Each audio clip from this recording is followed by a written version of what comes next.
The rain in the Black Forest didn't just fall, it suffocated. In a jagged ravine known to the locals as the Devil's Throat, 1,000 U.S. Marines were currently being erased from existence. We've got multiple These incursions. weren't just soldiers. Redirecting resources they were the now. 1st Battalion, a unit that High Command had already marked with a digital KIA stamp on the monitors back in D.C. To the world, they were ghosts. To the German 7th Division surrounding the ridge, they were target practice. Captain Jax Miller wiped blood and grit from his tactical tablet. The screen flickered red. No signal. Battery 4%. He looked at his men, modern warriors equipped with the best gear the 21st century could provide, now reduced to sharpening bayonets. They were out of ammo, out of time, out of hope. The German forces had deployed a localized EMC shroud. Experimental trace it initiated. Marines' high-tech Stay on the link, Maya. If we drop, they die. Commander, a voice crackled through a low-frequency analog radio. They're moving in. 3 Tiger X automated tanks. We have 5 minutes. Jax didn't answer. He couldn't. There was nothing left to say to 1,000 men who were about to die in a forest that didn't even appear on modern GPS. If you want to see how these 1,000 men survive the impossible, hit that subscribe button right now. 40 miles away, in a cramped, neon-lit basement in Stuttgart, the hack was beginning. Sloane and her younger sister Maya weren't wearing uniforms. Sloane wore a faded hoodie and noise-canceling headphones. Maya was surrounded by 3 monitors displaying a waterfall of scrolling green German hexagons. They were civilian contractors, data mappers hired to digitize old topography. But while the military looked at maps, the sisters looked at the pulse of the air. "I found the frequency," Maya whispered, her fingers flying across a mechanical keyboard.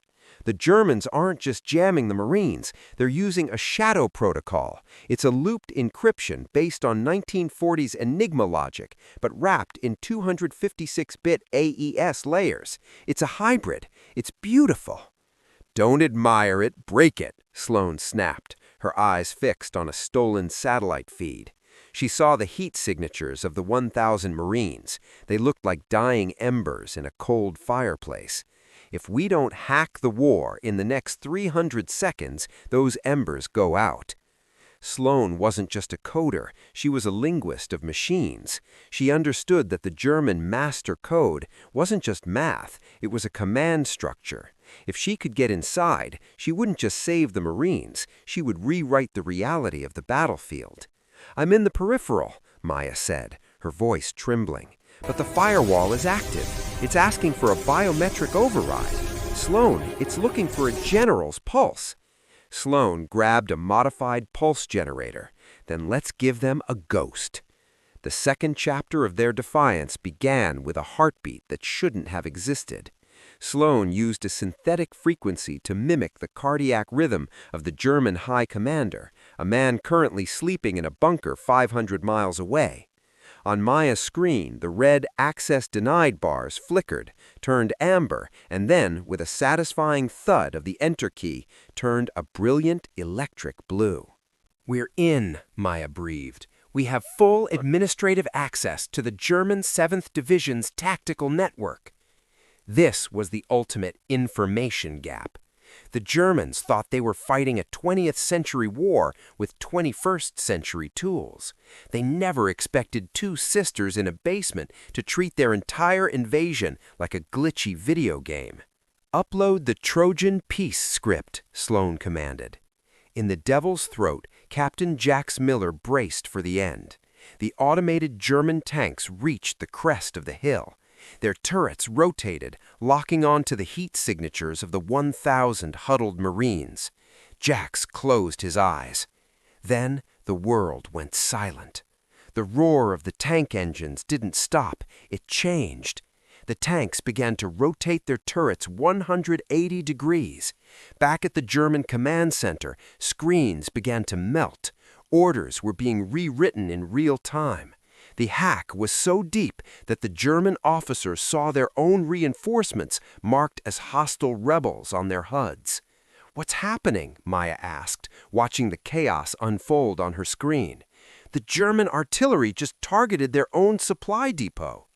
I'm not just jamming them, Maya, Sloane said, her face illuminated by the blue glow of the hacked status bar. I'm gaslighting their AI. I've convinced the German network that the war ended 10 minutes ago and that their own commanders are the insurgents. But the tension wasn't over. A red alert flashed on Maya's third monitor. Trace initiated. They found us, Maya gasped. The German cybersecurity team. They're back-tracing the signal. They've locked on to our IP. Sloane, they're sending a strike drone to our coordinates. The sisters are in the crosshairs. Subscribe now to support the mission. To keep the hack alive and save the 1,000 Marines, the sisters had to stay connected. But staying connected meant staying in a building that was now a target for a German Kestrel drone. How long until the drone arrives? Sloane asked, her hands never leaving the keys. 3 minutes. And how long until the Marines are safely out of the valley? 5 minutes. Sloane looked at her sister. The domestic vulnerability was gone. In its place was the iron-willed logic of a savior. Then we give them 2 minutes of static. The final chapter began with the hum of a drone overhead. Inside the basement, the air felt thick with the smell of ozone and overheating processors. Maya, take the laptop and the backup drive. Get to the car, now, Sloane ordered. Not without you! I have to hold the override command, Sloane shouted over the rising whine of the drone. If I let go, the German tanks will snap out of the loop and finish the Marines. Go! Will Sloane make it alive? Subscribe to find out how this ends. As Maya scrambled out of the basement, Sloane executed the final hacker's gambit. She didn't just stop the German army, she deleted them. She sent a factory reset command to every German vehicle within a 50-mile radius. In an instant, million-dollar tanks became scrap metal. In the ravine, Jax Miller watched in disbelief as 1,000 German soldiers suddenly dropped their weapons. Their electronic headsets were playing a single-loop audio file Sloane had injected. A 21st century pop song played at 400% volume. The German High Command had been replaced by a girl with a hoodie and a grudge. The 1,000 Marines stood up. They didn't fire a single shot. They simply walked past the confused, deafened German lines. The ghost outcome was complete. A bloodless victory orchestrated by 2 civilians. Back in the basement, Sloane felt the floor shake. The drone had fired, but she didn't flinch. At the last second, she had redirected the drone's targeting laser to a nearby abandoned water tower. The explosion rocked the street, but the basement held. 24 hours later, the world woke up to a reality that made no sense.